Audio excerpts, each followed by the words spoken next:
Israel একা শক্তিশালী হয় নাই।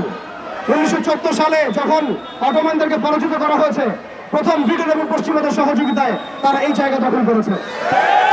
আমরা শুধু ইসরায়েলের কথা বলবো তা নয়, আমাদেরকে পুরো পশ্চিমা বিশ্বের এই যে কুফরি, এই শিরক এবং জুলুম এর বিরুদ্ধে কথা বলতে হবে। শুধুমাত্র ইসরায়েলের বিরুদ্ধে আমাদের যুদ্ধ নয়, বরং প্রত্যেক জালেম সম্প্রদায়ের বিরুদ্ধে আমাদের যুদ্ধ। এবং এই বাইতুল মুকাদ্দাস জয় করার পর বিগত 100 বছরে তারা দফায় দফায় কতগুলো যুদ্ধ করেছে মুসলিমদের সাথে, কতগুলো ভাইকে শহীদ করেছে, কতগুলো বোনকে ধর্ষণ করেছে, কতগুলো বাচ্চাকে তারা হত্যা করেছে, এটা কারোরই অজানা নয়। তবুও কেন জানি আমরা মুখে গুলি পেটে বসে আছি? কেন জানি আমরা আমাদের ভাইদেরকে সেখানে মরতে ছেড়ে দিয়েছি? চারপাশে 22টার মতো রাষ্ট্র আছে, কেউ এক পা এগিয়ে আসে না। আমাদের ভাইরা রক্তাক্ত হলে তারা ত্রাণ ধরাতে চায়। আপনি রক্তের বদলে রক্ত কেন ছড়ান না? বাইতুল মুকাদ্দাস বিজয় করার জন্য সশস্ত্র